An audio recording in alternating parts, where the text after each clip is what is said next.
Good morning എല്ലാ പ്രേക്ഷകർക്കും morning വൈബ്സിലേക്ക് സ്വാഗതം. മോർണിംഗ് വൈബ്സ് ഇന്ന് ഒരു വിശിഷ്ട ഇടത്താണ് ഉള്ളത്. പൗർണമിക്കാവ് ശ്രീ ത്രിപുര സുന്ദരിദേവി ക്ഷേത്രം, അത് തിരുവനന്തപുരത്ത് വെങ്ങാനൂരാണ് ഈ പൗർണമിക്കാവ് ക്ഷേത്രം. ഇവിടെ ഇന്നൊരു മഹത്തരമായിട്ടുള്ള ഒരു കാര്യം നടക്കാൻ പോവുകയാണ്. 216 ഗോത്ര വിഭാഗത്തിലുള്ള ആളുകളുടെ ഒരു സമൂഹ വിവാഹം. ഒരുപക്ഷെ സമൂഹത്തിന് മാതൃകയാക്കാൻ കഴിയുന്ന ഒരു ക്ഷേത്രത്തിൽ നിന്നൊക്കെ നടക്കാൻ കഴിയുന്ന ഏറ്റവും മനോഹരമായിട്ടുള്ള ഒരു വേദിയായി മാറുകയാണ് ഇന്നത്തെ പൗർണമിക്കാവിലെ ഈ ദിവസം. അതുകൊണ്ട് തന്നെ മോർണിംഗ് വൈബ്സ് ഇന്ന് ചേരുന്നത് പൗർണമിക്കാവ് ക്ഷേത്രത്തിൽ നിന്നാണ്. ഇവിടുത്തെ കാഴ്ചകൾ, ഇവിടുത്തെ വിശേഷങ്ങൾ ഒക്കെ നമുക്ക് പങ്കുവെക്കാം. എന്തൊക്കെയാണ് ഇന്നത്തെ പരിപാടികൾ? വലിയ ഒരുക്കങ്ങളാണ് നടക്കുന്നത്. നമുക്ക് കാണാൻ കഴിയുന്ന പോലെ തന്നെ വലിയ തോതിൽ ഈ പൗർണമിക്കാവ് അണിഞ്ഞൊരുങ്ങി നിൽക്കുന്നു. പൂർണ്ണമായും ഒരു സമൂഹ വിവാഹത്തിൽ, അത് പ്രത്യേകിച്ചും ഗോത്ര വിഭാഗത്തിലുള്ള 216 പേരുടേതാണ്. അതായത് 108 ദമ്പതികൾ ഇന്ന് ഈ ക്ഷേത്രാങ്കണത്തിൽ വിവാഹിതരാകും എന്നുള്ളതാണ് ഏറ്റവും പ്രധാനപ്പെട്ട കാര്യം. അങ്ങനെ അതിൻ്റെതായിട്ടുള്ള ഒരുക്കങ്ങളൊക്കെ പൂർണ്ണമായും നടക്കുന്നു. നമുക്ക് കാണാം, അവിടെ പൂച്ചെണ്ടുകളൊക്കെ തയ്യാറാക്കുന്നു സമൂഹ വിവാഹത്തിനായി. ഒരുപാട് കാഴ്ചകൾ, വിശേഷങ്ങളുണ്ട് ഈ പൗർണമിക്കാവിലെ ഈ ദിവസത്തിൽ, ഈ ദിനത്തിൽ. അതുകൊണ്ട് തന്നെ പൗർണമിക്കാവിലെ കാഴ്ചകളിലേക്ക്, വർത്തമാനങ്ങളിലേക്കാണ് നമ്മൾ വരുന്നത്. ഇവിടുത്തെ പ്രധാന ഭാരവാഹികൾ, ക്ഷേത്രം ട്രസ്റ്റി, PRO എല്ലാം നമ്മളൊപ്പം ചേരുന്നത്. എന്തൊക്കെയാണെന്ന് നമുക്ക് അവരോട് തന്നെ ചോദിച്ചറിയാം. നമുക്കറിയാം, ഇത് തെരഞ്ഞെടുപ്പ് കാലം കൂടിയാണ്. തെരഞ്ഞെടുപ്പ് വാർത്തകളും വിശേഷങ്ങളും നമുക്ക് മോർണിംഗ് വൈബ്സിൽ ഉൾക്കൊള്ളിക്കുന്നുണ്ട്. ഒപ്പം തന്നെ പൗർണമിക്കാവിലെ ഈ കാഴ്ചകളും നമ്മൾ ഇന്ന് മോർണിംഗ് വൈബ്സിൽ സജീവമായി തന്നെ കാണിക്കുകയും ചെയ്യും. എന്നാലും ഈ പൗർണമിക്കാവിലെ ഈ ക്ഷേത്രത്തിൻ്റെ ഈ ഒരു പരിസരത്ത് സന്നിധിയിൽ നിൽക്കുമ്പോൾ ഒരു വല്ലാത്തൊരു സന്തോഷം നൽകുന്ന ഒരു ദിവസം. പ്രത്യേകിച്ചും ഞാൻ ആദ്യം സൂചിപ്പിച്ചതുപോലെ ഈ ഗോത്ര വിഭാഗത്തിൽപ്പെട്ടവരുടെ വിവാഹം അത് ഇത്രയും ആളുകളെ ഒരുമിച്ച് സംഘടിപ്പിച്ച് ചെയ്യാൻ കഴിയുന്നു എന്നുള്ളത് തന്നെയാണ് ഏറ്റവും പ്രധാനപ്പെട്ട കാര്യം. ഞാൻ ഇവിടുത്തെ നമ്മുടെ PRO ആയിട്ടുള്ള സുനിൽ, താങ്കൾ ഇതിന്റെ ഒരു വിശേഷങ്ങൾ പങ്കുവെച്ചാൽ വളരെ സന്തോഷം. എന്നാലും മോർണിംഗ് വൈബ്സിലേക്ക് സ്വാഗതം. നമസ്കാരം. ന്യൂസ് 18 പതിവ് ലൈവ് ഇന്ന് പൗർണമിക്കാവ് അമ്മയുടെ തിരുമുറ്റത്ത് നിന്നാണെന്നുള്ളത് തന്നെ വളരെ സന്തോഷദായകമാണ്. ലോകം മുഴുവൻ പൗർണമിക്കാവിൽ ഇന്ന് നടക്കുന്ന വിശേഷം ശ്രദ്ധിച്ചുകൊണ്ടിരിക്കുകയാണ്.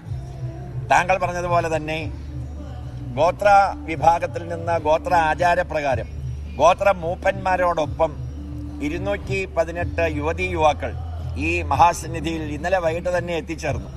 കല്യാണത്തിൻ്റെ തലേ ദിവസം വീടുകളിലുള്ള ആചാരം പോലെ തന്നെ അത് വളരെ മംഗളകരമായി നടന്ന് സ്വർണം, വസ്ത്രം, അവർക്ക് 1 മാസത്തേക്കുള്ള വീട്ടിലെ പലവ്യഞ്ജനങ്ങൾ, ഇതെല്ലാം ഇന്നലെ ധനലക്ഷ്മി ഗ്രൂപ്പ് ഓഫ് കമ്പനീസും പൗർണമിക്കാവ് ട്രസ്റ്റും നൽകിയിരുന്നു.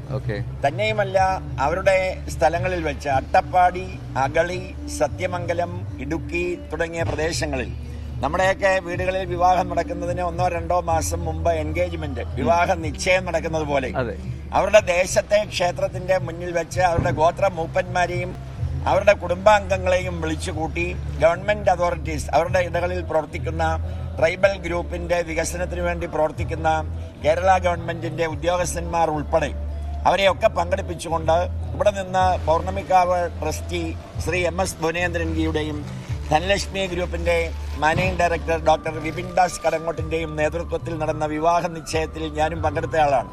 നമുക്ക് വളരെ അത്ഭുതകരമായ ഒരു അന്തരീക്ഷമാണ് തോന്നിയത്. കാരണം ഗോത്ര മേഖലകളിൽ വനവാസികൾ എന്നൊക്കെ നമ്മൾ കേൾക്കുമ്പോൾ നമ്മുടെ മനസ്സിൽ വരുന്നത്, ദൃശ്യമാധ്യമങ്ങളുടെയും വാർത്താമാധ്യമങ്ങളുടെയും ഒക്കെ മനസ്സിൽ കയറിയത്, ആദിവാസി ഗ്രൂപ്പുകളിൽ പ്രവർത്തിച്ച വനമേഖലയിലെ വീരപ്പൻ അല്ലെങ്കിൽ മാവോയിസ്റ്റുകളുടെ താവളം എന്നൊക്കെ നമ്മൾ കേട്ടിട്ടുള്ളൂ. അതൊന്നുമല്ല യാഥാർത്ഥ്യം എന്ന് മനസ്സിലാക്കി നമ്മുടെ ആധ്യാത്മിക സങ്കല്പത്തെയും തോൽപ്പിക്കുന്ന നിലയിൽ ഹോമകുണ്ടത്തിന്റെ ചുറ്റും ഇരുന്ന് അവരുടെ മാതാപിതാക്കളെ നമസ്കരിച്ച് ഗോത്ര ആചാര്യന്മാരെ മാനിച്ചുകൊണ്ട് ഈ യുവതീ യുവാക്കൾ നടത്തിയ അത്ഭുതകരമായ ഒരു കർമ്മം നമ്മളെയും വാസ്തവത്തിൽ ലാളിത്യമുള്ളവരാക്കി മാറ്റി. അപ്പൊ വനവും നാടും ഒന്നാണെന്നൊരു പ്രപഞ്ച സങ്കല്പം ദേവിയുടെയാണ്. അതിൽ ജാതിയില്ല, മതമില്ല, കക്ഷിയില്ല, രാഷ്ട്രീയമില്ല. ക്രൈസ്തവർ പള്ളിയെയും ബൈബിളിനെയും ഉപയോഗിക്കുന്നത് പോലെ മുസ്ലിങ്ങൾ ഖുറാനെയും മോസ്കിനെയും ഉപയോഗിക്കുന്നത് പോലെ അമ്പലങ്ങളെയും നമ്മുടെ ഗ്രന്ഥങ്ങളെയും ഉപയോഗിക്കാൻ കഴിയാതെ പോയ ഒരു കുറവ് ഹിന്ദു സമൂഹത്തിനുണ്ട്. അത് പരിഹരിക്കാൻ ലോകാ സമസ്ത സുഖിനോ ഭവന്തു എന്ന മഹാസങ്കല്പം ഒരു ദേവീക്ഷേത്രത്തിലൂടെ പ്രാവർത്തികമാക്കുമ്പോൾ 51 അക്ഷര ദേവതകൾ കുടികൊള്ളുന്ന പൗർണമിക്കാവ് ബാലഭദ്ര ത്രിപുരസുന്ദരി ക്ഷേത്രത്തില് ഇങ്ങനെ ഒരു ചടങ്ങ് നടത്തുന്നതിന്റെ ആധികാരികതയെ പറ്റി കഴിഞ്ഞ ദിവസം ദൃശ്യമാധ്യമങ്ങളും വാർത്താമാധ്യമങ്ങളും ഒക്കെ ഞങ്ങളോട് ചോദിക്കുകയുണ്ടായി. ഇത് ജനങ്ങളിൽ എത്തിക്കുക. News is something new from north, east, west, south എന്ന അക്ഷരങ്ങളിൽ നിന്നാണല്ലോ ആ വാക്കുണ്ടായത്. അപ്പൊ അക്ഷരദേവതമാർ ഒരുമിച്ച് കൂടുന്ന ഒരു സങ്കേതത്തിൽ എന്തുകൊണ്ടാണ് ഇത്ര വിപുലമായ ഒരു ചടങ്ങ് ആവിഷ്കരിച്ചത് എന്ന് ചോദിച്ചപ്പോ ഞങ്ങൾ പറഞ്ഞ മറുപടി, ധനലക്ഷ്മി ബാങ്കിന്റെ ആദ്യത്തെ ശാഖ ഉദ്ഘാടനം ചെയ്തത് പൗർണമിക്കാവ് ക്ഷേത്രത്തിലെ ത്രിപുരസുന്ദരി ദേവിയുടെ വിഗ്രഹം വെച്ച് ഡോക്ടർ വിപിൻ ദാസ് ശ്രീ MS ധ്വനേന്ദ്രൻജിയെ കൊണ്ടാണ് അതിന്റെ ഭദ്രദീപം തെളിയിച്ചത്.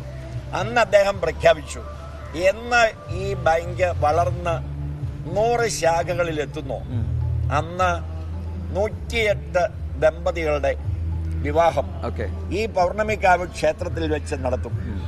വാസ്തവത്തിൽ ക്ഷേത്രത്തിന്റെ PRO എന്ന നിലയിൽ എന്നെയും അത്ഭുതപ്പെടുത്തിയ ഒരു പ്രഖ്യാപനമായിരുന്നു വിപിൻ ദാസിന്റേത്. കാരണം കേരളത്തിലൊരു ധനകാര്യ സ്ഥാപനം തുടങ്ങി അത് വേഗം 100 ശാഖകളായി എത്തുക എന്നത് അചിന്ത്യമായ ഒരു കാര്യമാണ്.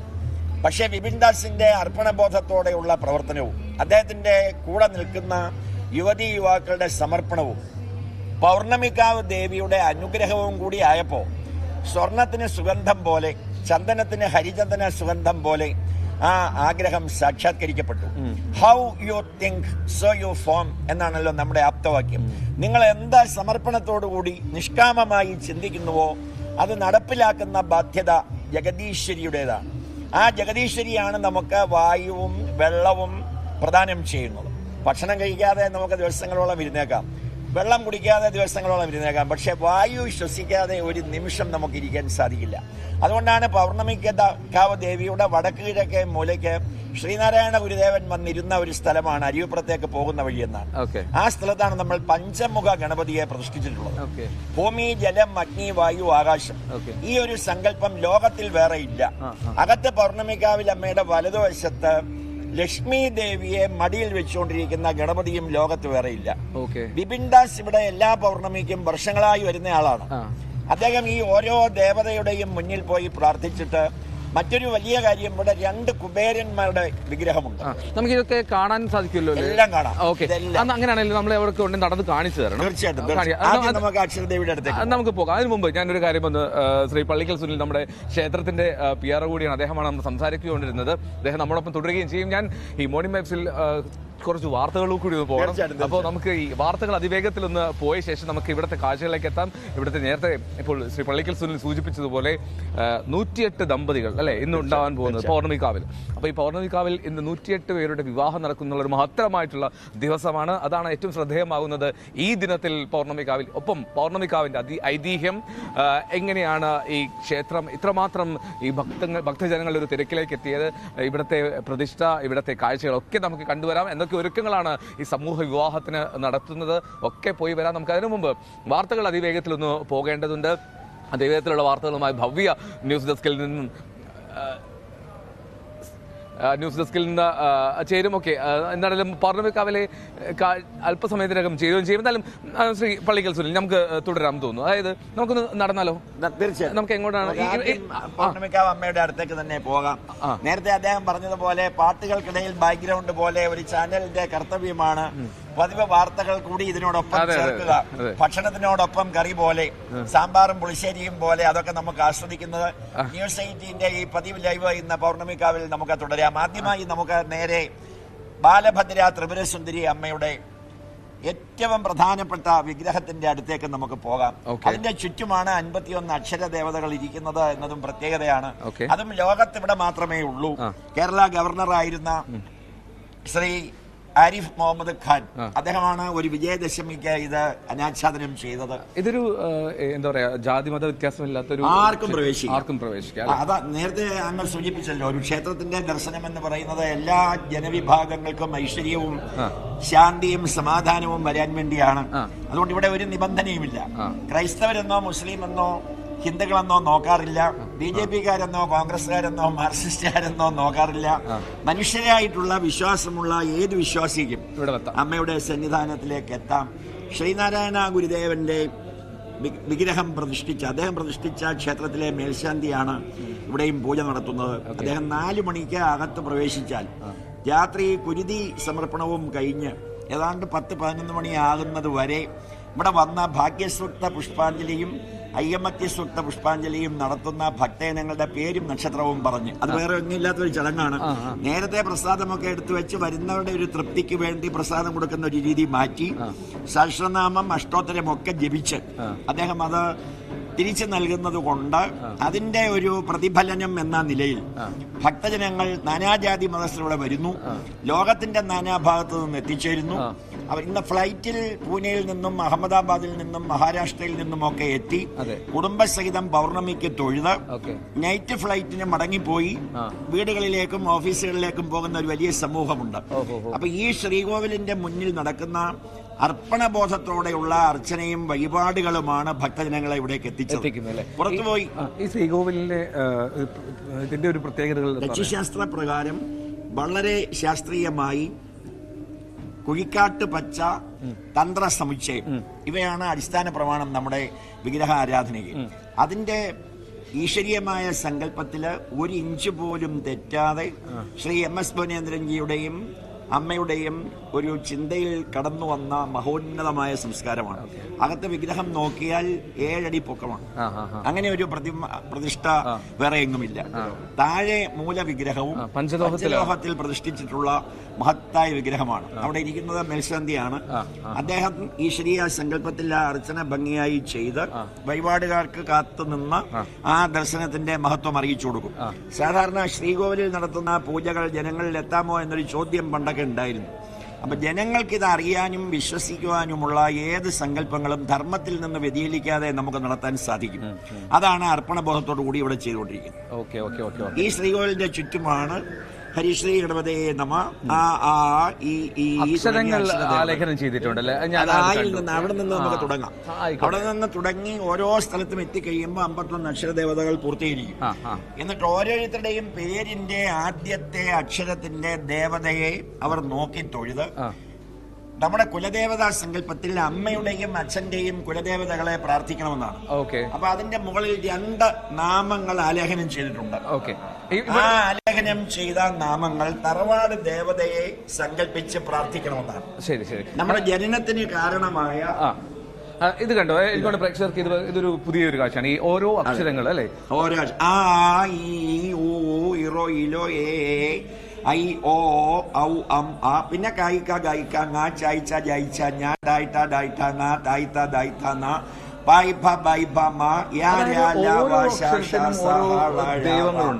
ഓരോ അക്ഷരങ്ങളിലും. അപ്പൊ ഈ ദേവതയുടെ മോളിൽ അങ്ങ് നോക്കിയാൽ ഇപ്പൊ അമൃതാദേവി അജാമുഖി. അതെ. അപ്പൊ അമ്മയുടെയും അച്ഛന്റെയും കുലദേവതകളെ നമ്മൾ ജനിക്കുന്നതിന് കാരണക്കാരവരാണ്. അമ്മയും അച്ഛനും ഗുരുവും അതിഥിയും കഴിഞ്ഞേ ഈശ്വരനുള്ളൂ എന്ന മഹാസങ്കല്പം സാക്ഷാത്കരിക്കുകയാണ് ഇതിലൂടെ ചെയ്യുന്നത്. പിന്നെ കുലദേവതകളെ അറിയാത്ത ധാരാളം പേരുണ്ട്. ഇപ്പൊ ഒരു ഏറ്റുമാനൂർന്ന് വരുന്ന ഒരാളിനോട് അങ്ങയുടെ കുലദേവതയാണെന്ന് ചോദിച്ചാൽ ഏറ്റുമാനൂരപ്പനാണെന്ന് പറയും. പക്ഷെ അതല്ല. അവരുടെ അമ്മയുടെയും അച്ഛന്റെയും കുലദേവത അത് വലിയ വിശാലമാകണമെന്നൊന്നുമില്ല. ഏതെങ്കിലും ഒരു സ്ഥലത്ത് പ്രത്യേകമായ ഒരു സങ്കല്പത്തിൽ ഒരു നിലവിളക്ക് കത്തിച്ച് പ്രാർത്ഥിക്കുന്നതും ഉണ്ട്. പക്ഷെ അത് ശിവസംഹിത എന്ന ഗ്രന്ഥം നമ്മുടെ ആരാധ്യനായ MS ഭുവനേന്ദ്രൻജി 12 വർഷം പഠിച്ചു. അതിൽ നിന്നാണ് ഈ ഒരു മഹാസങ്കല്പം ഉരുത്തിരിഞ്ഞു വന്നത്. ഇതും ലോകത്ത് വേറെ എങ്ങുമില്ല, ഇവിടെ മാത്രമേ ഉള്ളൂ. അതുകൊണ്ട് ഇത് അറിഞ്ഞ് നെറ്റിൽ നിന്നും ദൃശ്യമാധ്യമങ്ങളിൽ നിന്നുമൊക്കെ മനസ്സിലാക്കി ധാരാളം പേർ അവരുടെ കുലദേവതയെ തൊഴാൻ വേണ്ടി ഇവിടെ എത്താറുണ്ട്. അവർ സമർപ്പിച്ച നിലവിളക്കാണ് ഇവിടെ 64 നിലവിളക്ക് ഇവിടെയും 108 മുകളിലും വെച്ചിട്ടുണ്ട്. അതും ലോകത്ത് വേറെ ഒന്നുമില്ല. 64 കലകളെ ഈശ്വരീയ സങ്കല്പത്തിൽ അറിയിച്ചുകൊണ്ടാണ് ദേവി ലോകത്തിൽ വിളങ്ങുന്നതെന്നാണ് സങ്കല്പം. അതുകൊണ്ടാണ് ജഗൻ മാതാവ് ജഗദീശ്വരി എന്നൊക്കെ നമ്മൾ വിളിക്കുന്നത്. ഞാൻ ചോദിക്കട്ടെ, ഋദ്രുധാമാദേവി, ഇത് എല്ലാം ദേവിമാരുടെ ഒരു ഈ ഋദ്രുധാമാദേവി ആദ്യമായിട്ടാണ് ഞാൻ കേൾക്കുന്നത്. അതിന്റെ ഒരു സങ്കല്പമൊക്കെ പറയാം. ഇതിന്റെ മുകളിലുള്ള എല്ലാ നാമങ്ങളും നമ്മൾ ശ്രദ്ധിച്ചിട്ടുണ്ടെങ്കിലും പലതും നമുക്ക് ആദ്യമാണ്. ഋതുക്കൾ എന്ന് പറയുന്നത് വസന്തം, ഹേമന്തം, ചൈത്രം എന്ന് പറയുന്ന മഹാസങ്കല്പം. ഇപ്പൊ മഞ്ഞുകാലം, ചൂടുകാലം, പൂക്കൾ ഉണ്ടാവുന്ന കാലം, ചെടികൾ ഉണ്ടെങ്കിലും പൂക്കൾ ഇല്ലാത്ത കാലം, ഇതൊന്നും മനുഷ്യനും ശാസ്ത്രവും നിയന്ത്രിക്കുന്നതല്ല. ജഗന്മാതാവ് വീക്ഷിക്കുന്ന ഇഷ്ടപ്പെടുന്ന സമയത്ത് മഴ പെയ്യുന്നു. ഒരു സാധാരണ മഴ പെയ്യിക്കാൻ ഒരു യന്ത്രത്തിന് സാധിക്കും. പക്ഷെ ലോകം മുഴുവൻ തിളങ്ങി നിൽക്കുന്ന ഒരു ദേവീ സങ്കല്പത്തിലെ അപ്രതീക്ഷിതമായ മഴ കാലം തെറ്റിയും അത് ഉണ്ടാവാറുണ്ട്. ഇപ്പൊ ഇടി വെട്ടുന്നു, മിന്നൽ കാണുന്നു, ഇത് രണ്ടും ശാസ്ത്രത്തിന് നിർമ്മിക്കാൻ സാധിക്കില്ല. മഴ പെയ്യിക്കാൻ സാധിച്ചാലും ഇടിയും മിന്നലും ആകാശവും നമുക്ക് അപ്പുറമാണ്. അപ്പൊ ഭൂമി, ജലം, അഗ്നി, വായു, ആകാശം ഇതിനെ നിയന്ത്രിക്കുന്നത് ഋതുക്കളാണ് എന്ന മഹാസങ്കല്പമാണ്. അപ്പൊ ഓരോരുത്തരുടെയും കുലദേവതയെ സങ്കല്പിക്കുമ്പോൾ എല്ലാം ദേവിമാരാണ്. ഒരു പുരുഷ ദൈവവും കുലദേവതയല്ല. അതുകൊണ്ട് നമ്മുടെ പുരാണങ്ങളിൽ മഹാവിഷ്ണുവും പരമശിവനും പറയുന്നുണ്ട്, ദേവി കുലദേവതയായുള്ള കുടുംബത്തിൽ എന്നെ ജനിപ്പിക്കണേ. അപ്പൊ മഹാവിഷ്ണുവിന് മഹാലക്ഷ്മിയെ നൽകുന്നതും പരമശിവന് പാർവതിയെ നൽകുന്നതും ബ്രഹ്മദേവന് സരസ്വതി ദേവിയെ നൽകുന്നതും ആദിപരാശക്തിയായ ദേവിയാണ്. നമ്മുടെയൊക്കെ കുടുംബത്തിലെ ഒരു കാരണവത്തിയെ പോലെ ഇരുന്ന് ലോകത്തെ നിയന്ത്രിക്കുന്ന സങ്കല്പമാണ് ഋതുദേവതയിലുള്ളത്. ഓ ശരി ശരി. ഇനി നമ്മളിപ്പോ ശ്രീകോവിൽ കണ്ടു, ഇനി നമ്മൾ എവിടെയാണ് പോകേണ്ടത്? ഇനി കഴിഞ്ഞാൽ പിന്നെ പഞ്ചമുഖ ഗണപതിയാണ്. ശ്രീകോവിലിന്റെ ഇടത് ഭാഗത്ത് നമ്മൾ ആദ്യം പറഞ്ഞതുപോലെ ലക്ഷ്മി ഗണപതിയെ, ധനലക്ഷ്മി ബാങ്കിന്റെയും കൂടി ചടങ്ങാണല്ലോ. അപ്പൊ ലക്ഷ്മി ദേവതയെ മടിയിൽ വെച്ചിരിക്കുന്ന മഹാഗണപതിയെ നമുക്ക് കണ്ടിട്ട് പുറത്തേക്ക് പഞ്ചമുഖ ഗണപതിയെയും മറ്റു വിഗ്രഹങ്ങളെയും കാണാം. Okay okay okay. നമുക്ക് ആ കാണുന്നല്ലേ? ശരി ശരി. നമുക്ക് അങ്ങോട്ട് സാധാരണ കന്നിമൂല ഗണപതി എന്നാണ് പറയുന്നത്. അപ്പൊ അവിടെ ഇത് ഈ ധനലക്ഷ്മിയുടെ സങ്കല്പം കൂടി ആയതുകൊണ്ട് മഹാഗണപതിയും മഹാലക്ഷ്മിയെയും മടിയിൽ വെച്ചിരിക്കുന്ന വിഗ്രഹം വേറെ ലോകത്തെങ്ങുമില്ല. അപ്പൊ ഇവിടെ വന്ന് പ്രാർത്ഥിക്കുന്നവർക്ക് ഞങ്ങൾക്ക് ദാരിദ്ര്യ ദുഃഖം ഒഴിവാക്കി തരണമെന്ന് പ്രാർത്ഥിച്ചാൽ മഹാലക്ഷ്മിയെ ഗണപതി നൽകുമെന്ന ഒരു സങ്കല്പത്തിലാണ് അതിന്റെ പ്രതിഷ്ഠ. ആ കൺസെപ്റ്റും ഗണേശ പുരാണത്തിൽ നിന്ന് നമ്മൾ എടുത്തതാണ്. അതും വേറെ ഒന്നുമില്ല. ആ മഹാഗണപതിയാണ് മഹാലക്ഷ്മിയുമായി ഇരിക്കുന്നത്. ധനലക്ഷ്മി പൗർണമിക്കാവിൽ വെച്ച് നടത്തുന്ന ചടങ്ങിൽ ഈ ഗണപതി ശ്രീകോവിലിന് വലിയ പ്രാധാന്യമാണുള്ളത്. കാരണം ശ്രദ്ധിച്ചു നോക്കിയാൽ മഹാഗണപതിയുടെ മടിയിൽ ഇരിക്കുന്നത് മഹാലക്ഷ്മിയാണ്. അപ്പൊ ആരോഗ്യവും വിദ്യയും നമുക്കുണ്ടായാലും സമ്പത്തില്ലെങ്കിൽ നമ്മുടെ ബന്ധുക്കളും സുഹൃത്തുക്കളും പോലും നമ്മോടൊപ്പം ഉണ്ടാവില്ല. അപ്പൊ ഇവിടെ വരുന്ന ഭക്തജനങ്ങളുടെ എല്ലാ പൗർണമിക്കും നമ്മളൊരു സത്സംഗം പോലെ പറയും, നിങ്ങൾ അമ്മയുടെ കന്നിമൂലക്കിരിക്കുന്ന അമ്മയുടെ പാർവതീ ദേവിയുടെയും ഭദ്രാദേവിയുടെയും ഒക്കെ മകൻ എന്ന സങ്കല്പമാണല്ലോ നമുക്കുള്ളത്. തന്നെയുമല്ല, പുതിയ തലമുറയ്ക്ക് അമ്മയും അച്ഛനും കഴിഞ്ഞേ ഈശ്വരനുള്ളൂ എന്ന് സ്കൂളിൽ പഠിപ്പിക്കില്ല, കോളേജിലും പഠിപ്പിക്കില്ല. സ്കൂളിലും കോളേജിലും ഒക്കെ നമ്മൾ മക്കളെ പഠിപ്പിക്കുന്നത് പരീക്ഷയ്ക്ക് ജയിക്കാനാണ്. പക്ഷെ പൗർണമിക്കാവിൽ വന്ന് ഈ പാഠം പഠിക്കുന്നത് ജീവിതത്തിൽ ജയിക്കാനാണ്. പരീക്ഷയ്ക്ക് ജയിച്ച പലരും ജീവിതത്തിൽ തോറ്റുപോയിട്ടുണ്ട്. പക്ഷെ പരീക്ഷയ്ക്ക് തോറ്റ പലരും ജീവിതത്തിൽ ഐശ്വര്യത്തിൽ എത്തിയത് പ്രാർത്ഥന കൊണ്ടാണെന്നുള്ള ഒരു സങ്കല്പവും കൂടി സാക്ഷാത്കരിക്കാനാണ് ഇങ്ങനെ ഒരു മഹാലക്ഷ്മിയെ മടിയിൽ വെച്ചിരിക്കുന്ന ഗണപതിയെ പ്രതിഷ്ഠിച്ചിരിക്കുന്നത്. നമുക്ക് ഇവിടെ ഇപ്പൊ ഈ അപ്പുറത്തേക്ക് പോയാൽ ലോകത്തിലെ ഏറ്റവും പൊക്കമുള്ള ഒറ്റ ശിലയിൽ തീർത്ത നാഗരാജാവ് ഇവിടെ മാത്രമേ ഉള്ളൂ. ISROയുടെ ശിലയാണ്. നാഗഗണങ്ങളോടൊപ്പം വാഴുന്ന നാഗരാജാവ്. ഇത് ഇന്ത്യൻ ബുക്ക് ഓഫ് റെക്കോർഡ്സിൽ സ്ഥാനം പിടിച്ചു. തന്നെയുമല്ല, പൗർണമിക്കാവിലെ ഭക്തനായ എല്ലാ മാസവും തൊഴാൻ വരുന്ന ISRO chairman Shri Somnath sir, അദ്ദേഹം ഇവിടെ വരുന്നതിന്റെ ഒരു പ്രാധാന്യത്തെ പറ്റി അന്ന് ചന്ദ്രായനം ദൗത്യം പൂർത്തീകരിച്ചപ്പോൾ ന്യൂസ് 18 ഉൾപ്പെടെ വന്ന് ചോദിച്ചിരുന്നു, അങ്ങ് സ്ഥിരമായി ഇവിടെ വരുന്നതിന്റെ കാരണം എന്താണ്? അപ്പൊ അദ്ദേഹം പറഞ്ഞു, ആറ്റത്തെ സ്പ്ലിറ്റ് ചെയ്താൽ ഇലക്ട്രോൺ, ന്യൂട്രോൺ, പ്രോട്ടോൺ, പോസിട്രോൺ, എക്കോൺ, എനർജി എന്നൊക്കെയുള്ള ശാസ്ത്രം തിയറിയാണ്. അത് പ്രാക്ടിക്കലാക്കാൻ നമുക്ക് ഈശ്വര അനുഗ്രഹം കൂടി വേണം. തിയറിയും പ്രാക്ടിക്കലും ഒരേപോലെ പാസ് മാർക്ക് നേടിയാലേ നമുക്ക് അതിൽ വിജയിക്കാൻ സാധിക്കും. അപ്പൊ ദേവീ സങ്കല്പത്തിൽ ഞാൻ ഇവിടെ വന്ന് പ്രാർത്ഥിച്ചതാണ് ആ വിജയത്തിന് നിദാനം. അതിനെ നിങ്ങൾ ശാസ്ത്രവുമായി താരതമ്യപ്പെടുത്തേണ്ട എന്ന് സൂചിപ്പിച്ചിരുന്നു. അപ്പൊ അദ്ദേഹം ഇവിടെ വന്ന് അന്ന് പ്രാർത്ഥിച്ചു. പിന്നെയും ISROയുടെ മുൻ chairman doctor Madhavan Nair sir ഇവിടെ സ്ഥിരമായി വരുന്ന ആളാണ്. അവരൊക്കെ പറഞ്ഞതും ശാസ്ത്രം വിജയിക്കണമെങ്കിൽ ഈശ്വര അനുഗ്രഹം വേണം എന്നാണ്. അത് മറ്റ് മതങ്ങളിലുള്ളവർ അവരെ നമ്മൾ ബഹുമാനത്തോടെ തന്നെ കാണണം. ക്രൈസ്തവർ പള്ളിയിൽ പോയി പ്രാർത്ഥിക്കുന്നു, മുസ്ലിങ്ങൾ മോസ്കിൽ നിസ്കരിക്കുന്നു.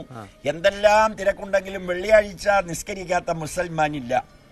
എന്തെല്ലാം തിരക്കുണ്ടായാലും ഞായറാഴ്ച കുടുംബസഹിതം ബൈബിളുമായി പള്ളിയിൽ പോകാത്ത ക്രൈസ്തവരില്ല. പക്ഷേ ഞങ്ങളൊക്കെ ആധ്യാത്മിക രംഗത്ത് പൂർണ്ണസമയമായി 10-40 വർഷം പ്രവർത്തിക്കുന്ന ഒരു അനുഭവം ഖേദത്തോടു കൂടി ഉള്ളത്, ഹിന്ദുക്കളിൽ പുരുഷന്മാർ ഒരു 90% നിരീശ്വരവാദികളാണ്. അങ്ങനെയുണ്ടോ? ഉണ്ടാവും. നമ്മുടെ അനുഭവമാണ്. ഭർത്താവിനെ പേടിച്ച് അമ്പലത്തിലേക്ക് പോകുന്ന ഭാര്യയും അച്ഛനെ പേടിച്ച് അമ്പലത്തിലേക്ക് പോകുന്ന മക്കളുടെയും ഒരു കാലമാണ്. അതിനെ ഒന്നും മാറ്റി നിങ്ങൾ ഏത് രാഷ്ട്രീയ പാർട്ടിയിലോ ജാതിയിലോ മതത്തിലോ ആവട്ടെ, ഒരു വിശ്വാസം നമുക്ക് അടിയുറച്ചുണ്ടാവണം. മനസ്സ് നന്നായവനാണ് മനുഷ്യൻ. പൗർണമിക്കാവിലെ ഒരു സന്ദേശം അതാണ്. ഇവിടെ ആർക്കും വരാം, അതിൽ ജാതിഭേദമില്ല, മതഭേദമില്ല, രാഷ്ട്രീയ ചിന്തകളില്ല. മനസ്സെന്ന് പറയുന്ന ഒരു അവയവം ശരീരത്തിലില്ല. ബാക്കി ഏത് അവയവവും ദാനം ചെയ്യാം. ആ മനസ്സ് നന്നാവാൻ ചില നന്മ ചിന്തകൾ ഉണ്ടാവണം. ഇവിടുത്തെ വിഗ്രഹങ്ങളിലൂടെ നമ്മൾ കൊടുക്കുന്ന ഒരു സന്ദേശവും അതാണ്. ആടുപാമ്പേ പുനം തേടുപാമ്പേ അരുൾ ആനന്ദ കൂത്ത് കണ്ട ആടുപാമ്പേ എന്ന കുണ്ടലിനി പാട്ട് ശ്രീനാരായണ ഗുരുദേവൻ എഴുതിയത് വിശ്വപ്രസിദ്ധമാണ്. അത് കേവലം പാമ്പ് സ്നേക്ക് എന്ന അർത്ഥത്തിലല്ല എന്ന് തെളിയിക്കുകയാണ് ഇതിലൂടെ ഞങ്ങൾ ചെയ്തത്. നമ്മുടെ മൂലാധാരത്തിന് താഴെ 3.5 ചുറ്റിൽ ഉറങ്ങിക്കിടക്കുന്ന കുണ്ടലി ശക്തിയുണ്ട്. കുണ്ടലി പാമ്പ്, കുണ്ടലിനി പാമ്പിനെ പോലെ മൂലാധാരത്തിൽ കിടക്കുന്ന ശക്തി. പടി 6 കടന്ന് അവിടെ ചെന്നാൽ ശിവനെ കാണാമെന്ന് പണ്ടേ നമ്മൾ കേട്ടിട്ടുണ്ട്. അപ്പൊ ആ മൂലാധാരം, സ്വാധിഷ്ഠാനം, മണിപൂരകം, അനാഹതം, വിശുദ്ധി, ആജ്ഞ എന്ന 6 ചക്രങ്ങൾ കടന്നാൽ സഹസ്രാര പത്മത്തിലെത്തും. എനിക്ക് അങ്ങനെ കാണുമ്പോൾ ഒന്ന് ചിരിച്ച് നമസ്കാരം ന്യൂസ് 8 നിന്ന് വരികയല്ലേ എന്ന് പറയാൻ പ്രേരിപ്പിക്കുന്ന ഒരു ചിന്ത അതിന്റെ ഭാഗമാണ്. ചിരിക്കാനും സംസാരിക്കാനുമുള്ള കഴിവ് ആ പ്രാണൻ നമുക്ക് നൽകണം. അപ്പൊ പ്രാണൻ, അപാനൻ, സമാനൻ, ഉദാനൻ, വ്യാനൻ, ഇത് പഞ്ചപ്രാണന്മാരാണ്. എന്നിട്ട് അതിന്റെ മുകളിൽ നാഗൻ, കൂർമൻ, ക്രകരൻ, ദേവദത്തൻ, ധനഞ്ജയൻ എന്നീ 5 ഉപപ്രാണന്മാരുണ്ട്. അതിനെ ലോകത്തിന് അറിയിക്കുകയാണ് ഇതിലൂടെ ചെയ്തത്. പിന്നെ നിൽക്കുന്ന യക്ഷിയമ്മ വേറെ എങ്ങുമില്ല. യക്ഷിയമ്മ എന്ന് പറഞ്ഞ് നമ്മൾ മഹാക്ഷേത്രങ്ങളിൽ ചെന്നാൽ ഒരു ശിലയെ കാണും, അത് മതി, ധാരാളമാണ്. എങ്കിലും ആധുനിക കാലത്തെല്ലാം കണ്ടും കേട്ടും, കണ്ടതും കേട്ടതും എന്ന് പറയുന്നത് പഴയൊരു ശൈലിയാണ്. അത് നേരിട്ട് കണ്ട് പ്രാർത്ഥിക്കാനും. യക്ഷി എന്ന് പറയുന്ന സങ്കല്പം കുട്ടികളൊക്കെ കേൾക്കുമ്പോൾ ചിത്രകഥകളിലൂടെ മനസ്സിലാക്കിയിട്ടുള്ളത് പനയുടെ മുകളിലിരുന്ന് ജീവൻ വലിച്ചെടുക്കുന്ന ഒരു ഭീകരമായ രൂപം എന്നാണ്. പക്ഷേ യക്ഷ ഗന്ധർവന്മാർ, ഗാനഗന്ധർവൻ എന്നാണ് യേശുദാസിനെ വിളിക്കുന്നത്. അത് കൈതപ്രം തിരുമേനി ഒരിക്കൽ ഇവിടെ വന്ന് പറഞ്ഞു, യക്ഷ കിന്നര ഗന്ധർവന്മാരെന്ന് പറയുന്നത് ദേവന്മാരുടെ അനുഗ്രഹം. റിസർവ് ബാങ്കിലെ ധനം സ്റ്റേറ്റ് ബാങ്കിലൂടെ നമുക്ക് തരുന്നത് പോലെ നമുക്ക് നൽകുന്ന ദേവതകളാണ്. ആ ദേവതകളുടെ ദർശനം നമുക്ക് അറിയിച്ചു കൊടുക്കാൻ ഈശ്വരീയ സങ്കല്പത്തിന്റെ ഒരു വൈശിഷ്ട്യത്തിലാണ് നിൽക്കുന്ന ദേവതകളെ പ്രതിഷ്ഠിച്ചിട്ടുള്ളത്. തമ്പുരാക്കന്മാരെന്ന് പറയുന്നത് നമ്മുടെ കുലത്തിലെ പൂർവ്വന്മാരായ കാരണവന്മാരാണ്. പണ്ടൊരു ദേശത്തൊരു തർക്കമുണ്ടായാലും നാട്ടിലെ ഒരു കാരണവൻ വന്നത് പരിഹരിക്കുന്നത് പോലെ ദേവഗണങ്ങളുടെ ഇടയിലുള്ള തർക്കങ്ങളെ പരിഹരിക്കുന്നത് ഈ തമ്പുരാക്കന്മാരാണ്. അവരെ മാനിച്ച് ദേവതകൾ പോലും ജീവിച്ചു എന്ന പാരമ്പര്യത്തിലുണ്ട്.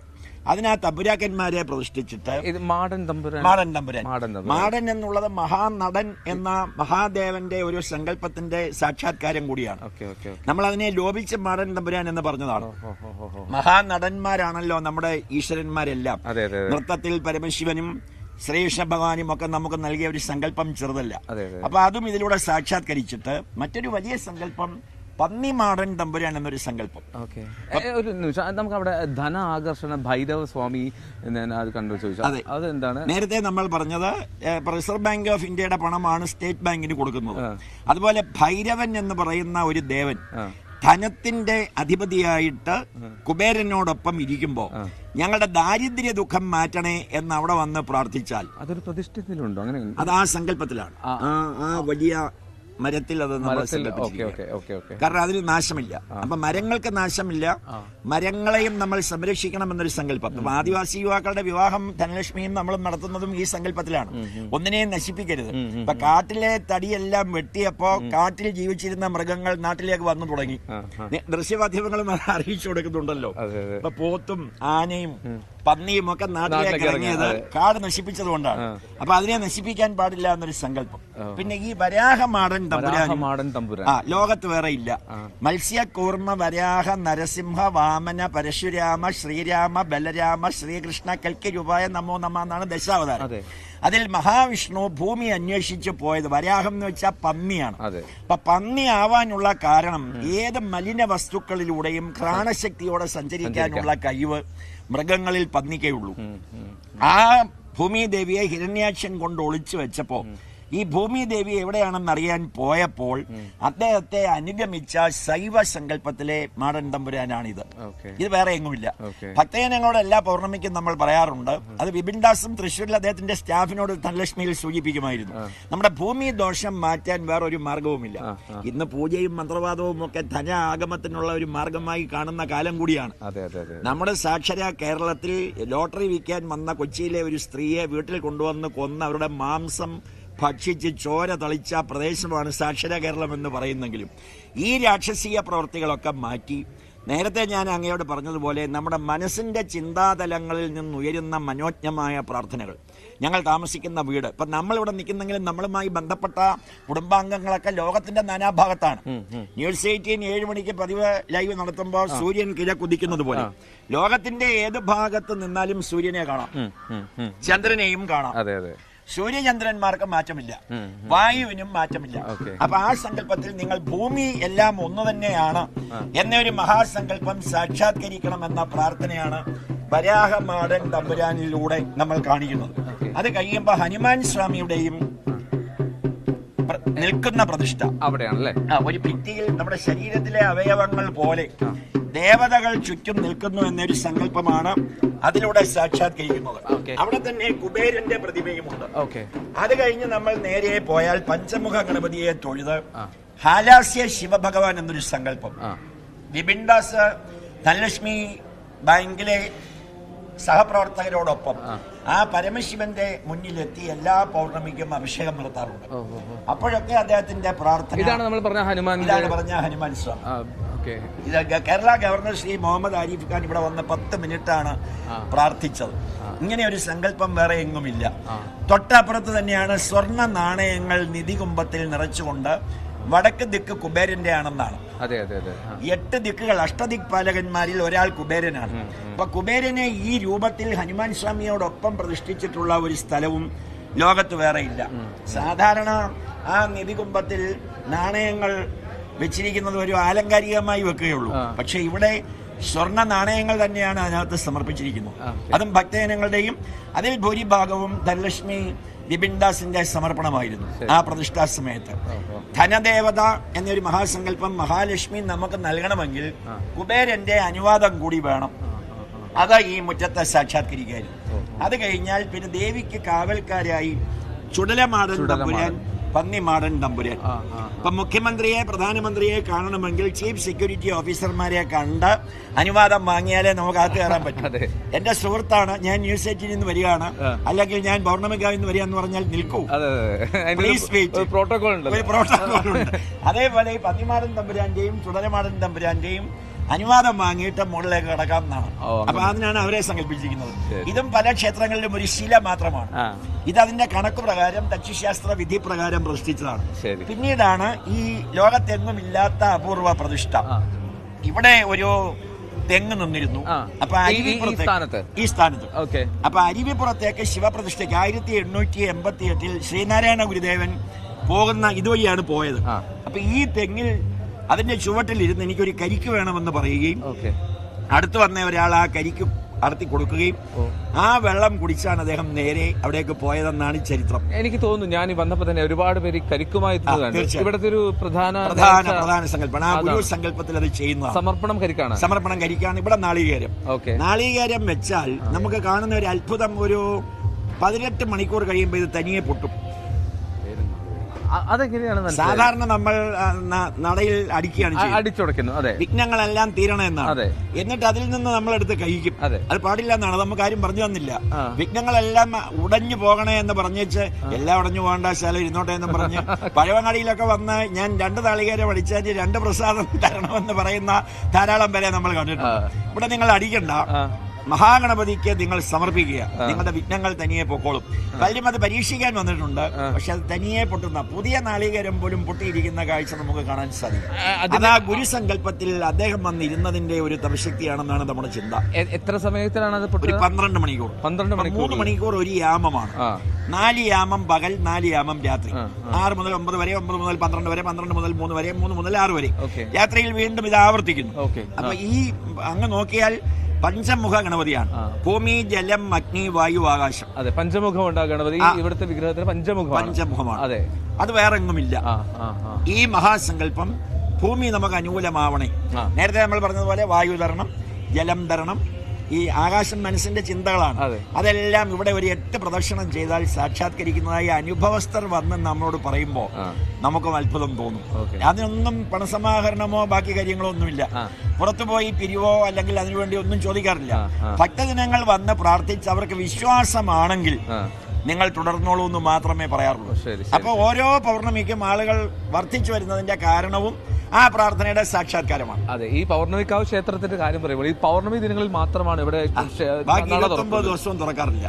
പൗർണമിക്ക് മാത്രമേ തുറക്കൂ. 29 ദിവസത്തെ പൂജകളും ഒന്നായി എനിക്ക് നൽകിയാൽ ഞാൻ 30 ദിവസവും നിങ്ങൾ എന്നെ പൂജിച്ചതായി കരുതിക്കൊള്ളാം എന്നായിരുന്നു ദേവിയുടെ അരുളപ്പാട്. അതുകൊണ്ട് അങ്ങനെയാണ് ചെയ്യുന്നത്. ഇതിന്റെ ഒരു ഐതിഹ്യം കൂടി പറയാം ഈ ക്ഷേത്രത്തിൽ. ഇത് 1000 രാജാക്കന്മാരുടെ കുലദേവതയായിരുന്നു. 1000 രാജാക്കന്മാർ അവരെ വിഴിഞ്ഞം കേന്ദ്രമാക്കി പ്രവർത്തിച്ചിരുന്ന കാലത്ത് യുദ്ധത്തിന് പോകുമ്പോൾ യുദ്ധത്തിൽ ജയിക്കാൻ ദേവിയെ കൂടി വിളിച്ചുകൊണ്ടായിരുന്നു പോകുന്നത്. പടകാളി അമ്മൻ എന്നായിരുന്നു അവർ വിളിച്ചത്. അവരുടെ വംശം ഇല്ലാതെയായപ്പോ ഉള്ളവർ പാലക്കാട്ടേക്ക് പലായനം ചെയ്തു. അന്ന് വിഴിഞ്ഞം തുറമുഖം പഴയ പ്രൗഢിയോടെ നിൽക്കുന്ന കാലമായിരുന്നു. ഇവിടുത്തെ പൂജകൾ ഇല്ലാതെയായപ്പോൾ അവിടുത്തെ തുറമുഖത്തിന്റെ സംഭവവും പോയി. എന്ന് ഈ ദേവിക്ക് പൂജ കൊടുക്കുന്നു അന്ന് വീണ്ടും ആ തുറമുഖം ഗംഭീരമാകൂ എന്ന് അന്ന് ജീവിച്ചിരുന്ന ആളുകൾ പറഞ്ഞിരുന്നു. ഇവിടുത്തെ പ്രതിഷ്ഠയുടെ ദിവസമാണ് വിഴിഞ്ഞം തുറമുഖത്തിന്റെ വികസന പ്രവർത്തനങ്ങൾ തുടങ്ങുന്നത്. അതും അത്ഭുതത്തോടെയാണ് ലോകം വീക്ഷിച്ചത്. നമ്മൾ ഇവിടെ ക്ഷേത്രപൂജ നടന്ന സമയത്താണ് അതിന്റെ പ്രവർത്തനങ്ങൾ വീണ്ടും റിന്യൂ ചെയ്തത്. നമ്മുടെ വീടിന്റെയൊക്കെ ഒരു റിനോവേഷൻ പോലെ അതും തുടങ്ങിയത് അന്നാണ്. വിജയദശമിക്ക് ഇവിടെ നമ്മുടെ സങ്കല്പം 9 ദിവസത്തെ 3 ദിവസം ലക്ഷ്മി ദേവി, 3 ദിവസം ദുർഗാദേവി, 3 ദിവസം സരസ്വതി ദേവി. അതാണ് നവരാത്രി. അതൊരു 10 വർഷമായി നടന്നു വരുന്നുണ്ട്. ഈ വർഷത്തെ വിജയദശമി ദിവസമായിരുന്നു വിഴിഞ്ഞം തുറമുഖത്തിന്റെ ഉദ്ഘാടനം നടന്നത് എന്നത് നമ്മളൊക്കെ ജനിക്കുന്നതിന് മുൻപേ ഈ വിശ്വാസ പ്രമാണം മനസ്സിലാക്കിയ ആളുകൾ അത്ഭുതത്തോടു കൂടിയാണ്. അന്ന് അങ്ങേക്ക് പറയാം, എങ്ങുമില്ലാത്ത ഒരു മഴ തിരുവനന്തപുരത്ത് മാത്രം പെയ്തു. അതിനെ ആധ്യാത്മിക വിശ്വാസികൾ പറഞ്ഞത് ദേവി സങ്കല്പിച്ചത് നടന്നു എന്നായിരുന്നു. എല്ലാം വിശ്വാസമാണല്ലോ. ആ വിശ്വാസ സങ്കല്പത്തിൽ ഈ 1000 രാജാക്കന്മാർ അന്യം നിന്ന് പോയപ്പോ 1000 രാജാക്കന്മാർ എവിടെ ഉണ്ടെന്ന് ഭുവനേന്ദ്രൻജി അന്വേഷിച്ച സമയത്ത് അവർ പാലക്കാട്ട് ജീവിച്ചിരിപ്പുണ്ടെന്ന് അതിലെ ഏറ്റവും ഇളം തലമുറയിലെ ആൾ ഉണ്ടെന്ന് മനസ്സിലാക്കി. അങ്ങനെ അദ്ദേഹം ആ ഇല്ലത്ത് പോയി. പോയിട്ട് ഇവിടെ നടക്കുന്ന പ്രപഞ്ചയാഗത്തിൽ ഒരു ദിവസം വരണം എന്ന് പറഞ്ഞു. അദ്ദേഹം എത്തി. പിന്നെ എന്റെ തന്ത്രി എന്ന സങ്കല്പത്തിൽ പ്രശസ്ത ജ്യോതിഷനായ 100 വയസ്സിനോട് അടുക്കുന്ന പൂഞ്ഞാർ മിത്രൻ നമ്പൂതിരിപ്പാടാണ്. അദ്ദേഹവും ഭുവനേന്ദ്രൻജിയോട് പറഞ്ഞു, ഇത് ഏറ്റെടുക്കണം. ലോകം മുഴുവൻ ഇവിടെ വന്ന് നിൽക്കുന്ന ഒരു കാലം ഉണ്ടാവുന്നു. ഒരാളിനെ മുമ്പിൽ മുഖ്യ ശ്രോതാവാക്കി വെച്ചുകൊണ്ട് ദേവി ഭാഗവതം നടത്താമെന്ന് ഭുവനേന്ദ്രൻജി എന്നോട് പറഞ്ഞു. അന്ന് നമ്മൾ ചാനലുകാരെയൊക്കെ വിളിച്ചു. എങ്കിലും ഈ ശ്രോതാവായിട്ട് ഒരാൾ ഇരിക്കുമ്പോൾ നമുക്കൊരു നാണക്കേട് പോലെ തോന്നി. അപ്പൊ അദ്ദേഹം എന്നോട് പറഞ്ഞു, ഇവിടുത്തെ അമ്മയും പറഞ്ഞു, 5 വർഷം കഴിയുമ്പോൾ 10,000 ഇവിടെ വന്ന് നിൽക്കുന്ന ഒരു സമയം ഉണ്ടാവും. അത് കഴിഞ്ഞ 2 വർഷങ്ങളിലും നമ്മൾ അനുഭവിച്ചു. 1,00,000-ൽ പരം ആളുകളാണ് ഓരോ ദിവസവും വന്ന് തൊഴുതു പോയത്. ഇത് നിങ്ങളുടെയൊക്കെ ദൃശ്യമാധ്യമങ്ങളുടെയൊക്കെ സഹകരണം കൊണ്ട് ലോകം മുഴുവൻ ആളുകൾ കണ്ടു. കണ്ടറിഞ്ഞ് കേട്ടറിഞ്ഞ് ധാരാളം പേർ വന്ന് നമ്മളപ്പോൾ ഒരു സത്സംഗത്തിൽ പറയും, നിങ്ങൾ എന്ത് പ്രാർത്ഥിക്കുന്നു ആ പ്രാർത്ഥന സാക്ഷാത്കരിക്കുന്നെങ്കിൽ അടുത്ത പൗർണമിക്ക് വന്നാൽ മതി. ഇവിടെ നടത്തുന്ന വഴിപാട് എന്താണെന്ന് ചോദിക്കുമ്പോൾ നമ്മൾ പറയും, നിങ്ങളുടെ പ്രാർത്ഥനയാണ് സങ്കല്പം. വേറെ ഭാരവാഹികളൊന്നുമില്ല, ഭക്തജനങ്ങളാണ് ഭാരവാഹികൾ. ഭുവനേന്ദ്രൻജിയുടെ ചിന്തയിൽ തോന്നുന്ന ചില കാര്യങ്ങൾ ഈശ്വരീയ സങ്കല്പത്തിൽ സാക്ഷാത്കരിക്കുന്നതാണ് നമ്മുടെ കർത്തവ്യം. അപ്പൊ നിങ്ങളൊക്കെ ഇതിന്റെ ഭാരവാഹികളാണ്. ഇന്നലെയും നമ്മൾ പറഞ്ഞു, ഒരു വീട്ടിൽ വരുന്നത് പോലെ നിങ്ങൾക്ക് വരാം. ഒരു വീട്ടിൽ അങ്ങോ ഞാനോ ചെല്ലുമ്പോൾ കിട്ടുന്ന ഒരു സ്വാതന്ത്ര്യം നമ്മളൊരു അതിഥിയായി ചെല്ലുമ്പോൾ ഇവിടെ ഞാൻ കണ്ട ഏറ്റവും പ്രധാനപ്പെട്ട നമുക്ക് ഏത് ഭാഗത്തേക്കും പ്രവേശിക്കാം, അതിനുള്ള യാതൊരു തടസ്സവും ഇല്ല എന്നുള്ളതാണ്. അതങ്ങ് പറഞ്ഞത് ഒരു പ്രധാന കാര്യമാണ്. ഈ കാര്യങ്ങളിൽ ചില നിയന്ത്രണങ്ങൾ ഏർപ്പെടുത്തിയപ്പോൾ നമ്മളിപ്പോ പുതിയ തലമുറയും കൊണ്ട് ഒരു കുട്ടി വരുന്നു, അങ്ങോട്ട് പോകല്ലേ, ഇങ്ങോട്ട് പോകല്ലേ, അവിടെ കയറല്ലേ, ഇവിടെ കയറല്ലേ, ഇത് കാണല്ലേ എന്നൊക്കെ പറഞ്ഞ ഒരു കാലമുണ്ട്. അതിൽ നിന്നൊരു വ്യത്യസ്തത ഇന്നിപ്പോ വാർത്താ മാധ്യമങ്ങളുടെ പ്രചാരം കുറഞ്ഞുകൊണ്ടും ദൃശ്യമാധ്യമങ്ങളുടെ കാര്യങ്ങൾ കൂടിക്കൊണ്ടിരിക്കുന്ന കാലമാണ്. പത്രത്തിൽ വായിക്കുന്ന കാര്യം അവർക്ക് ലോകം മുഴുവൻ നമ്മൾ ഇന്നലെ രാത്രി കണ്ടതാണ് ഇന്ന് രാവിലെ വായിക്കുന്നത്. അപ്പൊ ദൃശ്യമാധ്യമക്കാർക്കോ വാർത്താ മാധ്യമങ്ങൾക്കോ ഒരു വിലക്ക് ഏർപ്പെടുത്തണ്ട എന്നുള്ള തീരുമാനമാണ്. അവര് ലോകം അറിയട്ടെ, കണ്ടുവരട്ടെ. ആധുനികതയോടൊപ്പം ധർമ്മത്തിൽ നിന്ന് വ്യതിചലിക്കാതെ നമ്മളും വലിയ നിയന്ത്രണങ്ങൾ ഏർപ്പെടുത്താതെ. ഇപ്പൊ നമ്മൾ 3 പേരും ശ്രീകോവിലിൽ കയറിയില്ല, അതിന് വിധിക്കപ്പെട്ട ആള് കയറി. ഒരു ഡോക്ടർ ഇന്റൻസീവ് കെയർ യൂണിറ്റിൽ നമ്മുടെ അമ്മയെ ചികിത്സിക്കുമ്പോൾ നിങ്ങൾ കയറണ്ട എന്ന് പറയുന്നത് അമ്മയോടുള്ള സ്നേഹം കൊണ്ടാണ്. അപ്പൊ ശ്രീകോവിലേക്ക് പ്രവേശനം വേണ്ട, അത് അവര് ചെയ്തോട്ടെ, ഞങ്ങൾ വെളിയിൽ വെയിറ്റ് ചെയ്യാം. അതുകൊണ്ടാണല്ലോ എഴുതിയിരിക്കുന്നത് അന്യർക്കകത്ത് പ്രവേശനമില്ല, സ്വന്തം മോൻ അന്യനായി ഇരിക്കുകയാണ്. അങ്ങ് ചോദിച്ച ഒരു പ്രധാന ചോദ്യമാണ്. നിയന്ത്രണങ്ങളില്ലാതെ ആർക്കും അവരുടെ ഇഷ്ടമനുസരിച്ച് അവരുടെ പ്രാർത്ഥനകൾ അർപ്പിക്കാവുന്ന ഒരു കേന്ദ്രം എന്ന നിലയിൽ അതിനൊരു അനുവാദം കൊടുത്തപ്പോൾ നമ്മൾ കണ്ട കാഴ്ച, ആദ്യത്തെ പൗർണമിക്ക് ഒരു 10,000 പേരാണ് വരുന്നതെങ്കിൽ രണ്ടാമത്തെ പൗർണമിക്ക് 15,000 ആയി, മൂന്നാമത്തെ പൗർണമിക്ക് 20,000 ആയി. അപ്പൊ മുകളിലിരിക്കുന്ന ശിവൻ 18 പടി കടന്നാണ് നമ്മൾ മുകളിലോട്ട് പോകുന്നത്.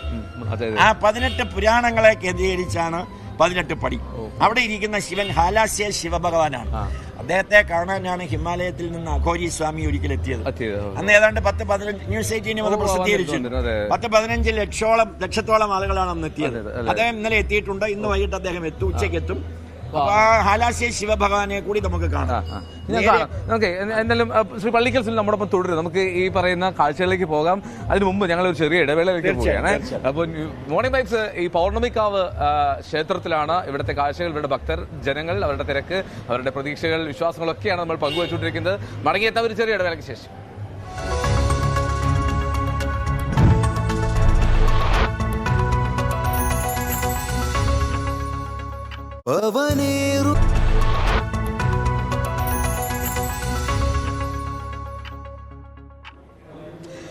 വീണ്ടും മോർണിംഗ് വൈബ്സിലേക്ക് സ്വാഗതം. പൗർണമിക്കാവ് ശ്രീ ബാലത്രിപുര സുന്ദരി ദേവി ക്ഷേത്രത്തിൽ നിന്നാണ് ഇന്ന് മോർണിംഗ് വൈബ്സ് തത്സമയം പ്രേക്ഷകർക്കൊപ്പം ചേരുന്നത്.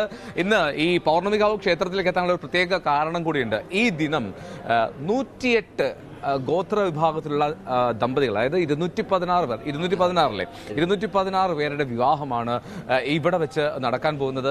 അതിൻ്റെ ഒരു സന്തോഷം കൂടി പങ്കുവെക്കാനാണ് പൗർണമിക്കാവ് ക്ഷേത്രത്തിലേക്ക് നമ്മൾ മോർണിംഗ് വൈബ്സുമായി ചേർന്നത്. അപ്പോൾ നമ്മോടൊപ്പം ഇവിടുത്തെ PRO ശ്രീ പള്ളിക്കൽ സുനിൽ തുടരുന്നുണ്ട്.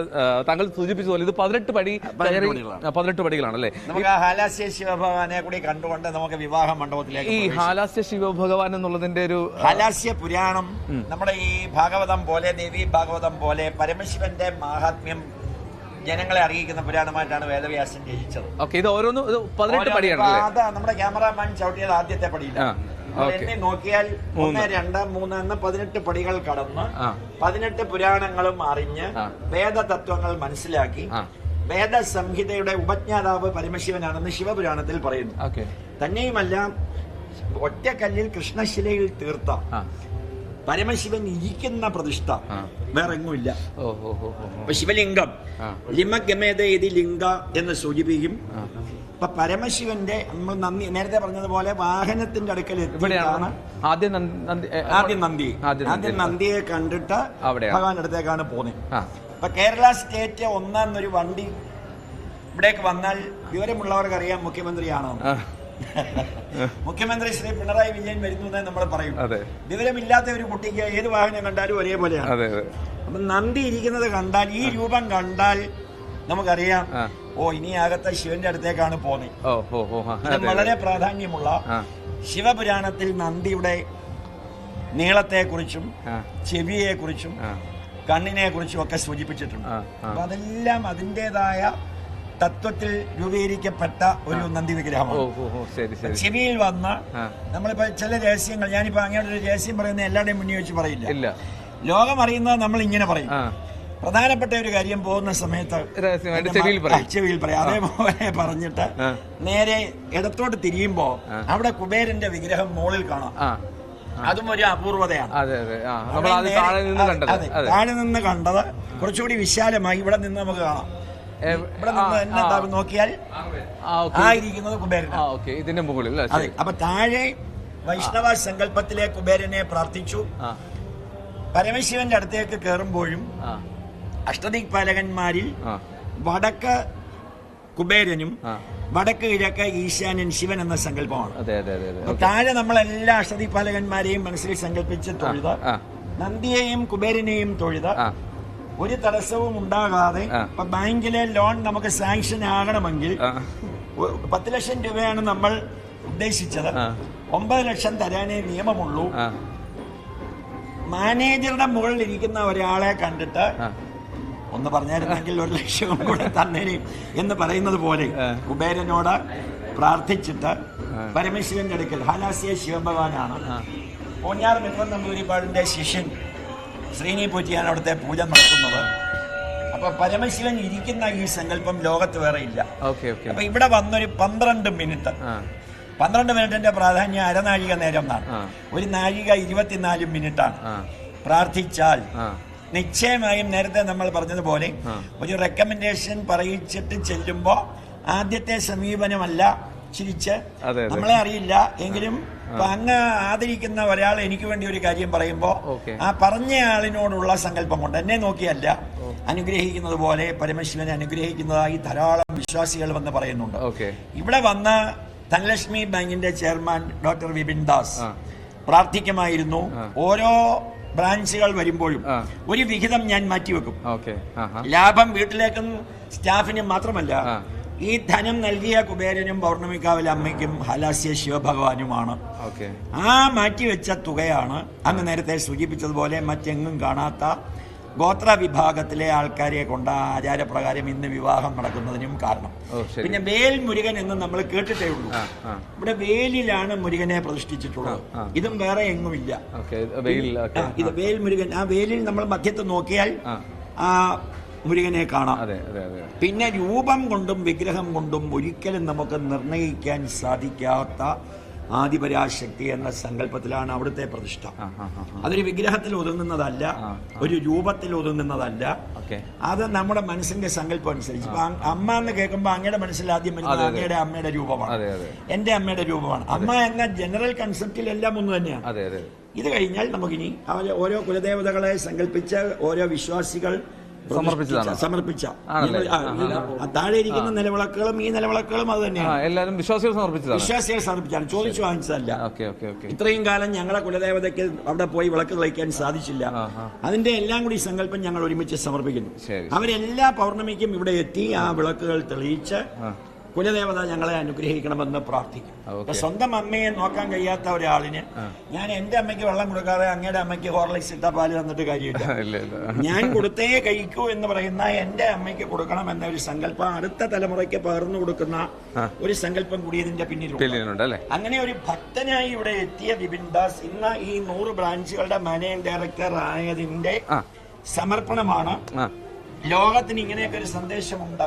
നമ്മൾ ബാങ്കിൽ ഡെപ്പോസിറ്റ് ഇട്ടാൽ ഇൻട്രസ്റ്റ് സഹിതം നമ്മൾ ഇല്ലാതായി പോയാലും അടുത്ത തലമുറയ്ക്ക് കൊടുക്കുന്നത് പോലെ ഈ സങ്കല്പം സാക്ഷാത്കരിക്കുന്നതിന് കാരണം ഈ ദേവതയാണെന്ന് ലോകത്തെ അറിയിക്കാനുള്ള അദ്ദേഹത്തിന്റെ ഒരു സങ്കല്പമാണ് ഇന്ന് സാക്ഷാത്കരിക്കുന്നത്. ഇത് ഉഗ്രരക്ത ചാമുണ്ഡി ദേവി അകത്തെ നടയിലാണ്. അവിടെയും വന്ന് കാത്തു നിന്ന ആളുകൾ പ്രാർത്ഥിക്കുന്നു അല്ലെ. നമ്മളിനി നമുക്ക് വിവാഹത്തിന്റെ രീതി നടക്കുന്ന എന്നാലും അവിടെയാണ് നടക്കുന്നത്. ശ്രീ പള്ളിക്കൽ സുനിൽ, ഞാൻ കാര്യം, ഒരുപാട് ഭക്തജനങ്ങൾ ഇങ്ങനെ ഡെയിലി ഇവിടെ വന്നു പോകുന്നുണ്ട്. ഇന്നത്തെ ദിവസം തെരഞ്ഞെടുക്കാനുള്ള കാരണം എന്താണ്? ഈ വിവാഹത്തിനായിട്ട് ഇന്ന് പൗർണമിയാണ്. എല്ലാ പൗർണമിക്കുമാണല്ലോ ആളുകൾ വരുന്നത്. അതെ. അപ്പോൾ ഈ ഉത്തരായനം എന്ന് പറയുന്ന 6 മാസമുണ്ട്. അത് മകരം മുതലാണ്. മകരം, കുംഭം, മീനം, മേടം, ഇടവം, മിഥുനം. ആ 6 മാസത്തിൽ ദേവന്മാരുടെ പകൽ എന്നാണ് സങ്കല്പം. അങ്ങ് ചോദിച്ചതുപോലെ ഇനിയും പൗർണമി ഉണ്ട്. എങ്കിലും മീനമാസത്തെ പൗർണമിക്കുള്ള ഒരു പ്രത്യേകത, ആ മീനമാസത്തെ പൗർണമി പൈങ്കുനി ഉത്രം കൂടിയായി ഇന്ന് തിങ്കൾ കലാധരന്റെ ദിവസമായ തിങ്കളാഴ്ചയുമായി. അപ്പോൾ ഈ ഉത്തരായന കാലത്ത് തന്നെ നടത്തണമെന്നുള്ള വിപിന്റെ ആഗ്രഹം സാക്ഷാത്കരിക്കുകയാണ് ഈ പൗർണമി തിരഞ്ഞെടുക്കാൻ കാരണം. ശരി.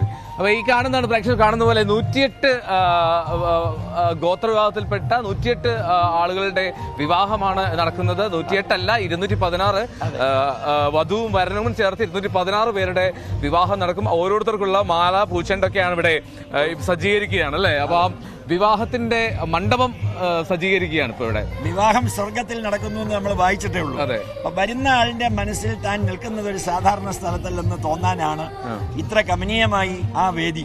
അതും അങ്ങ് നോക്കിയാൽ നമ്മൾ പോയി കണ്ട 2 ദേവിമാരെ, ഒന്ന് പരമശിവനെയും ദേവിയെയും, അവരുടെ കാർമ്മികത്വത്തിൽ ഇത് നടക്കുന്നതായാണ് സങ്കല്പം. ശരി. ഇത് ഇന്ന് പ്രത്യേക അതിഥികൾ ആരെങ്കിലും ഉണ്ടോ? Goa governor Shri PS Sreedharan Pillai sir വരും എന്ന് പറഞ്ഞിട്ടുണ്ട്. പിന്നെ എല്ലാവരെയും നമ്മൾ ക്ഷണിച്ചപ്പോ ഇലക്ഷന് മുമ്പായിരുന്നപ്പോ അവരെല്ലാം വരാമെന്ന് സമ്മതിച്ചതാണ്. പക്ഷെ ഇലക്ഷന്റെ പ്രോട്ടോകോൾ ഉള്ളത് കൊണ്ട് ചില ആളുകൾക്ക് വരാൻ സാധിച്ചിട്ടില്ല. എന്നിട്ട് ഇവർ ഈ വിവാഹം ഇന്ന് കഴിഞ്ഞു പോകുമ്പോ അവരുടെ നാട്ടിൽ നിശ്ചയം അവിടെ കഴിഞ്ഞല്ലോ. ഈ സാധാരണ വിവാഹം കഴിഞ്ഞൊരു റിസപ്ഷൻ ഉണ്ട്. അതേപോലെ ചടങ്ങ് അവരുടെ ദേശങ്ങളിൽ അട്ടപ്പാടി, അകളി, സത്യമംഗലം, കുമളി, ഇടുക്കി തുടങ്ങിയ ദേശങ്ങളിൽ നടക്കുമ്പോൾ അവരെ അവിടെ എത്താം എന്നൊരു സന്തോഷമാണ് പങ്കിട്ടത്. ഞാൻ ഒരു കാര്യം ചോദിക്കട്ടെ, ഈ വധുവരന്മാരെ എങ്ങനെയാണ് നമ്മൾ കണ്ടെത്തിയത്? അവരൊരു തേടി കണ്ടെത്തിയത് എങ്ങനെയായിരുന്നു? ധനലക്ഷ്മി ബാങ്കിന്റെ സ്റ്റാഫിനെ ആ കാര്യം ചുമതലപ്പെടുത്തി. സത്യമംഗലത്തും അട്ടപ്പാടിയിലും അകളിയിലും ചെന്ന് ഗവൺമെന്റ് വിഭാഗത്തിൽപ്പെട്ട നമ്മുടെ ഈ വില്ലേജ് ഓഫീസർ പോലെ, തഹസീൽദാർ പോലെ ആദിവാസികളുടെ ഉന്നമനത്തിനായി പ്രവർത്തിക്കുന്ന ഒരു സെക്ഷൻ ഗവൺമെന്റിലുണ്ട്. ഇപ്പൊ അവിടെ സത്യമംഗലത്ത് തന്നെ രാഹുൽ എന്നൊരു ചെറുപ്പക്കാരനെ ഈ ധനലക്ഷ്മി ബാങ്കിന്റെ സ്റ്റാഫ് ചെന്ന് ചുമതലപ്പെടുത്തിയപ്പോ അദ്ദേഹം പറഞ്ഞു, അർഹതയുള്ളവരെ, അങ്ങ് ചോദിച്ച ഒരു ചോദ്യം പ്രസക്തമാണ്, നമുക്കറിയില്ലല്ലോ. അതെ അതെ അതെ, അതാണ് ഈ ഗോത്രവിഭാഗത്തിൽപ്പെട്ടവർ വിവാഹം കഴിക്കാൻ ആഗ്രഹിക്കുന്നവരുണ്ട്, അല്ലെങ്കിൽ അവർക്ക് അതിനുള്ള ബുദ്ധിമുട്ടുകളൊക്കെ നമ്മൾ കണ്ടെത്തണമല്ലോ. തീർച്ചയായിട്ടും തീർച്ചയായിട്ടും. അപ്പോ അതിന് ഏതൊക്കെ സ്ഥലത്ത്? സത്യമംഗലം പഴയ വീരപ്പന്റെ താവളമാണ്. സത്യമംഗലം, അട്ടപ്പാടി, അകളി, കുമളി ഈ പ്രദേശങ്ങളിൽ നിന്ന് ഈ ഗവൺമെന്റ് വർക്കേഴ്സിനെ അത് ചുമതലപ്പെടുത്തിയപ്പോ അവർ പറഞ്ഞു, അവർ ഓരോ ഗോത്രവുമായും ബന്ധമുള്ളവരാണ്, യോഗ്യതയുള്ള ആളുകളുടെ ലിസ്റ്റ് ഞങ്ങൾ തരാം. ഇപ്പൊ നമ്മൾ ജോലി കിട്ടാൻ അപേക്ഷ കൊടുക്കുന്നത് പോലെ യോഗ്യത നോക്കിയ അപ്പോയിന്റ്മെന്റ് പോലെ, ഇല്ലെങ്കിൽ നമുക്ക് അങ്ങ് പറഞ്ഞതുപോലെ ഒരിക്കലും ഇവരെ നമുക്ക് കണ്ടെത്താൻ സാധിക്കില്ല. അവരുടെ സഹായം കൊണ്ട് അവരുടെ ബയോഡാറ്റ കളക്ട് ചെയ്ത് ധനലക്ഷ്മി ബാങ്കിനെ ചുമതലപ്പെടുത്തുകയും ഇവിടെ വന്നത് പൗർണമികാവില് ദേവിയുടെ മുമ്പിൽ സമർപ്പിച്ചപ്പോൾ ഭുവനേന്ദ്രൻജിയും കൂടി അതൊന്ന് നോക്കി നിശ്ചയമായും അതിന് യോഗ്യതയുള്ളവരാണ്. അതുകൊണ്ട് ഒരു കാര്യവും കൂടി ധനലക്ഷ്മി ബാങ്ക് ചെയ്തത്, കല്യാണം കഴിഞ്ഞാൽ, നമ്മുടെയൊക്കെ മക്കൾ കല്യാണം കഴിഞ്ഞാൽ പിന്നെ നാട്ടുകാർ ഒരു വർഷം കഴിഞ്ഞ് ചോദിക്കുന്ന എന്തുകൊണ്ട് വിശേഷം എന്ന് വെച്ചാൽ കുട്ടികളായോ എന്നാണ്. അപ്പൊ ആ കുട്ടികൾ ജനിച്ചാൽ നിങ്ങൾ വിഷമിക്കണ്ട, അവരുടെ ഒരു ഉന്നമനത്തിന് വേണ്ടി ഒരു തുക ധനലക്ഷ്മി ബാങ്ക് ഡെപ്പോസിറ്റ് ചെയ്ത് 5 വർഷമാകുമ്പോ അല്ലെ 6 വർഷം രണ്ടുപേരുടെയും പേരിലാണോ അവർക്കുണ്ടാകുന്ന കുഞ്ഞിന്റെ പേരില? ശരി ശരി. അപ്പൊ അത് സമർപ്പിച്ച് അവർക്ക് കൊടുക്കും. പിന്നെ 1 മാസത്തെ പലവ്യഞ്ജനങ്ങൾ, പിന്നെ വിവാഹം കഴിഞ്ഞാൽ ഒരു ഹണിമൂൺ ട്രിപ്പ് ഇന്ന് യുവജനങ്ങൾക്ക് പ്രാധാന്യമുള്ളതാണ്. ഈ അട്ടപ്പാടി, അകളി പ്രദേശത്തെ, സത്യമംഗലം പ്രദേശത്തെ യുവതി യുവാക്കൾ പാലക്കാട് ജില്ല മുഴുവൻ കണ്ടിട്ടില്ല. ഇപ്പൊ തിരുവനന്തപുരം പത്മനാഭസ്വാമി ക്ഷേത്രം കണ്ടിട്ടുള്ളവർ ആരൊക്കെയെന്ന് നമ്മൾ ചോദിച്ചു. ഭുവനേന്ദ്രൻജി ആദ്യം അത് ചോദിച്ചു. അപ്പൊ ആരും കണ്ടിട്ടില്ല. കാണണമെന്ന് ആഗ്രഹമുള്ളവരെല്ലാം കൈപൊക്കാൻ പറഞ്ഞു, കൈപൊക്കി. അപ്പൊ നമ്മൾ അശ്വതിരുന്നാൾ തമ്പുരാട്ടിയോട് ഈ കാര്യം പറഞ്ഞു. തമ്പുരാട്ടി അവർ വരുമ്പോ തമ്പുരാട്ടി അവരെ വന്നൊന്ന് അനുഗ്രഹിക്കും. അവരിതൊക്കെ കേട്ടിട്ടേ ഉള്ളൂ. ഒരുപാട് തിരക്ക്. ഇപ്പൊ പത്മശ്രീയുടെ ചാരുതയിൽ നിൽക്കുന്ന തമ്പുരാട്ടി ഇന്നലെ വൈകിട്ട് 4:30 അവിടെ എത്തി. ഇത്രയും ദമ്പതികളും കുടുംബാംഗങ്ങളും തമ്പുരാട്ടിയെ 216 പേരും പോയി, എല്ലാവരും അവിടെ വന്നു. കാരണം അവർ മിനിഞ്ഞാന്ന് യാത്ര തിരിച്ചു വന്ന് നേരെ ഇറങ്ങിയത് പത്മനാഭസ്വാമി ക്ഷേത്രത്തിന്റെ മുന്നിലാണ്. അവർക്ക് തമ്പുരാട്ടി ദർശനം കൊടുത്തു. അപ്പൊ നമ്മുടെ ചിന്തയിലും ധനലക്ഷ്മി ആണല്ലോ, ലക്ഷ്മിബായി തമ്പുരാട്ടി എന്നാണ് തമ്പുരാട്ടിയുടെ പേര്. തമ്പുരാട്ടിക്ക് അതൊരു പുതുമയോടെ കേട്ടു. ആ സങ്കല്പത്തിന്റെ പ്രാധാന്യം മനസ്സിലാക്കി തമ്പുരാട്ടി അവർക്ക് ദർശനം കൊടുക്കുകയും ഇന്നലെ അവർക്കെല്ലാവരും സന്തോഷമാവുകയും അത് കഴിഞ്ഞ് നേരെ ഇവിടെ വന്ന ആദിവാസികളുടെ നൃത്തം ഉണ്ടായിരുന്നു ക്ഷേത്രത്തിന്റെ മുന്നിൽ. അതേസമയം അവിടെ ത്രിപുരസുന്ദരി ഹോമവും നടക്കുകയായിരുന്നു. നേരത്തെ പറഞ്ഞതുപോലെ തിയറിയും പ്രാക്ടിക്കലും, ആധ്യാത്മികവും ഭൗതികവും രണ്ടല്ല. അപ്പൊ വിവാഹ വസ്ത്രങ്ങളെല്ലാം ഇന്നലെ അവർ കൊണ്ടുപോയി. അപ്പൊ ഇന്ന് നേരത്തെ തന്നെ ഓരോ പ്രദേശത്തുമുള്ള ബ്യൂട്ടീഷ്യനൊക്കെ വരുന്നത് പോലെ ഇവരെല്ലാം ഒരുക്കാനും ധനലക്ഷ്മി അവർക്ക് സൗകര്യങ്ങൾ ചെയ്തു കൊടുത്തിട്ടുണ്ട്. അവർ 10 മണിയോടുകൂടി ഇവിടെ എത്തും. എത്തിക്കഴിഞ്ഞാൽ കൃത്യമായി 12 മണിക്കുള്ള അഭിജിത്ത് മുഹൂർത്തത്തിൽ ഈ മഹാസങ്കല്പം നടത്തുമെന്നാണ് പ്രഖ്യാപിച്ചിട്ടുള്ളത്. അപ്പൊ അതും അവർക്കൊരു പുതുമയായിരുന്നു. എന്നിട്ട് തമ്പുരാട്ടി അവരെ ക്ഷണിച്ചു. നിങ്ങൾ വിവാഹിതരായി കൊട്ടാരത്തിൽ വന്ന ഭക്ഷണമൊക്കെ കഴിച്ചു, ഒരു ദിവസം പോണമെന്നും പറഞ്ഞു. അപ്പൊ അവർക്ക് അവരുടെ ജീവിതത്തിലെ ഏറ്റവും വലിയ ഞാനും ആലോചിച്ചു, നമ്മുടെ മക്കളുടെ പോലും വിവാഹം ഇങ്ങനെ നടത്താൻ സാധിച്ചിട്ടുണ്ട്. ഇത് അത്രയേറെ ആധ്യാത്മികവും ഭൗതികവുമായ സങ്കല്പത്തെ ഒരുമിച്ച് സാക്ഷാത്കരിച്ചുകൊണ്ട് അത് ചെയ്യുമ്പോൾ അതിനൊരു വലിയ പ്രാധാന്യം അവർക്കും ഉണ്ടാവട്ടെ.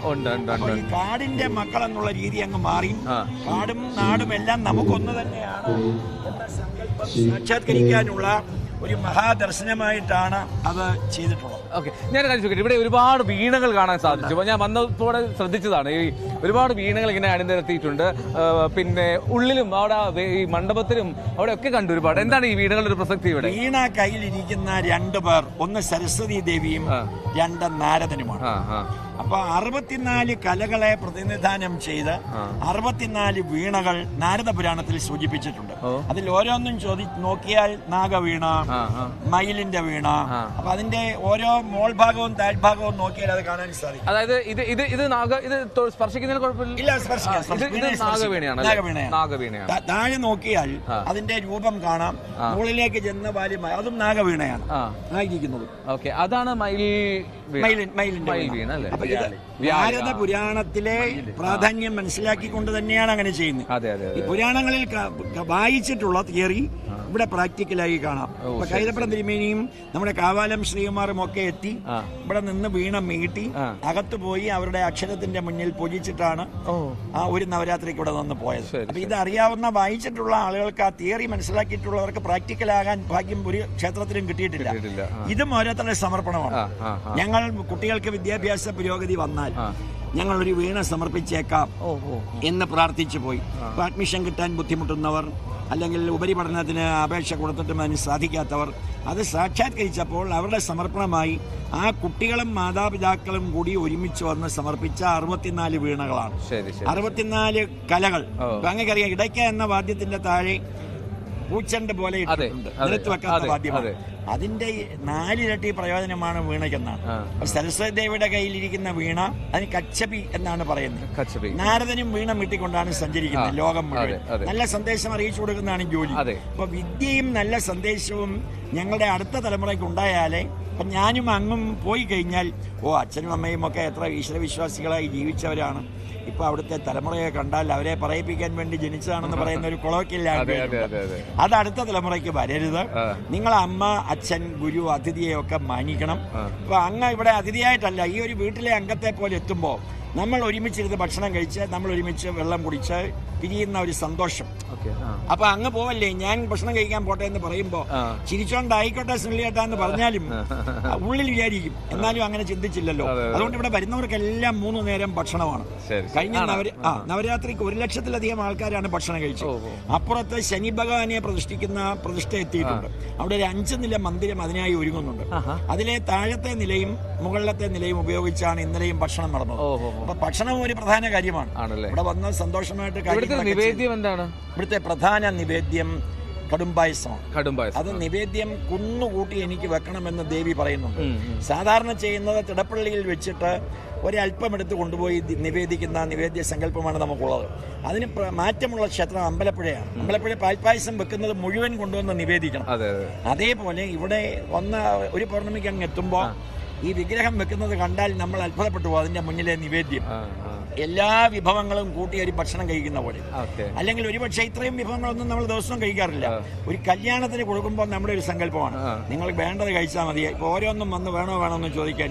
അതുകൊണ്ടാണല്ലോ ആറന്മുള സദ്യക്കൊക്കെ അത്രയും വിഭവങ്ങൾ വെച്ചുകൊണ്ട് തന്നെയാണ് ദേവിക്കും. അതുപോലെ അന്നദാനം നടത്തുന്നതും ഒരു ചെറിയ വിഭവമല്ല, എല്ലാ കറികളും കൂട്ടി സമൃദ്ധമായി അന്നം കഴിക്കാൻ. ഇവിടെ വന്നു തൊഴുതു, എവിടെ ഹോട്ടലെന്ന് പറഞ്ഞ് പുറത്തു പോയാൽ ഈ ചിന്തകൾ പോയി, ഈ പോസിറ്റീവ് വ്യവസ്ഥ നഷ്ടപ്പെടും. അവിടെ നമ്മൾ പറയും, നിങ്ങൾ ഭക്ഷണം കഴിച്ച് സ്വസ്ഥമായി ഇവിടെ വന്നിരുന്ന് ദേവിയെ തൊഴുതാൽ മതി, ഇഷ്ടമുള്ളപ്പോൾ പോയാൽ മതി. രാവിലെ 4 മണിക്ക് നട തുറക്കും, 4 മണിക്ക് തുറക്കും. രാത്രി പൗർണമി ദിവസങ്ങൾ മാത്രം. പൗർണമി ദിവസം മാത്രം. ഞാൻ ചോദിക്കട്ടെ, പൗർണമി ദിവസങ്ങൾ അല്ലാത്ത ദിനങ്ങളിൽ ഇവിടെ ഭക്തർക്ക് വരാൻ കഴിയും? ധാരാളം പേര് വരുന്നുണ്ട്. അങ്ങ് നേരത്തെ ചോദിച്ചു പൗർണമിക്ക് മാത്രമേ തുറക്കുള്ളല്ലോ എന്ന് ചോദിച്ചപ്പോഴാണ് അറിഞ്ഞു. അതറിയാതെ ധാരാളം പേർ വരുന്നുണ്ട്. പക്ഷെ അവർക്ക് വന്ന് തൊഴാം. ഒരു നിലവിളക്ക് വെളിയിൽ തെളിച്ചു വെച്ചിരിക്കും. അപ്പൊ ദേവി പറയുന്നത് പ്രധാന ശ്രീകോവിൽ മാത്രമല്ലേ തുറക്കാത്തുള്ളൂ, ബാക്കി എല്ലാം അടച്ചിട്ടേക്കും. അപ്പൊ ഇല്ല, ഞാൻ തീർത്ത കൈലാസ വൈകുണ്ഠങ്ങളിൽ ഒന്നിലും ഭക്തന്റെ ഹൃദയത്തിലാണ് ഞാൻ വാഴുന്ന ഒരു സങ്കല്പം സാക്ഷാത്കരിക്കാൻ അവർക്ക് ഏത് സമയവും വരാം. ചില ആളുകൾക്ക് ഇത് മനസ്സിലാവില്ല, അവരും വന്ന് തൊഴാം. നിങ്ങൾ വരണ്ട, പൗർണമിക്ക് മാത്രം വന്നാൽ മതിയല്ലോ എന്ന് പറയാറുമില്ല. മനസ്സിലായി, അങ്ങനെ വന്നു പോകുന്നവരും. ശരി. എന്നാലും ഒരു മഹത്തരമായിട്ടൊരു വിവാഹ വേദിയാവുകയാണ് എന്നുള്ളതാണ് ഏറ്റവും സന്തോഷകരം. ഈ 216 അല്ലെങ്കിൽ 108 വധുവിനുള്ള, അല്ലെങ്കിൽ ഞാൻ ചോദിക്കുന്നത് 108 വധുവിനുള്ള ഈ ആടയാഭരണം അല്ലെങ്കിൽ വസ്ത്രം, ഇതൊക്കെ നമ്മൾ തന്നെയല്ലോ. ധനലക്ഷ്മിയും പൗർണമിക്ക് അവിടെ ചേർന്നാണ് ഒരുക്കുന്നത്. അപ്പൊ ഈ നേരത്തെ പറഞ്ഞതുപോലെ വിപിൻ ദാസ് മാറ്റി വെച്ച ഒരു വിഹിതം, ഇപ്പൊ ഒരു സ്വർണത്തിന്റെ വില നമുക്ക് ഇന്ന് അറിയാം, 1.5 ലക്ഷം രൂപയാണ്. ഓരോ ദിവസം കഴിയുന്നതോറും വർദ്ധിച്ചുകൊണ്ടിരിക്കുകയാണ്. അതുകൊണ്ടാണ് താങ്കളെ പോലെയുള്ള ദൃശ്യമാധ്യമങ്ങളും വാർത്ത എല്ലാം കാണിച്ചിട്ട് അവസാനം ഇന്നത്തെ സ്വർണ്ണത്തിന്റെ വില കൂടി പറഞ്ഞിട്ടേ പൂർത്തീകരിക്കാറുള്ളൂ. അപ്പൊ അവർക്ക് അവിടെ പോയി ചോദിക്കാതെ അറിഞ്ഞിട്ട് ഞാൻ വാർത്ത മാത്രമേ കാണൂ. എന്റെ വീട്ടിലും വാർത്ത മാത്രമേ വെക്കൂ. ന്യൂസ് 8-ൽ ഈ പരിപാടി എല്ലാ ദിവസവും നമ്മൾ കാണുന്നു. തന്നെയുമല്ല, വീട്ടിലിരിക്കണമെന്നില്ലല്ലോ. ഇപ്പൊ ഈ ലിങ്ക് നോക്കിയാൽ നമുക്ക് കാണാൻ പറ്റും. അപ്പൊ ഇത് അതാത് ദിവസത്തെ കമന്ററി നമ്മൾ ശ്രദ്ധിക്കും. അപ്പൊ ആ ദിവസത്തെ കുറിച്ച് നമ്മൾ അറിയാം. അത് നേരത്തെ അങ്ങ് പറഞ്ഞതുപോലെ സാമ്പാറും പുളിശ്ശേരിയും ഒക്കെ ഒഴിച്ചു കൊടുക്കുന്നത് പോലെ ഇടയിൽ വാർത്തയും ബാക്കി കാര്യങ്ങളൂടെ കാണുമ്പോൾ ആ ദിവസം ഉഷാറായി.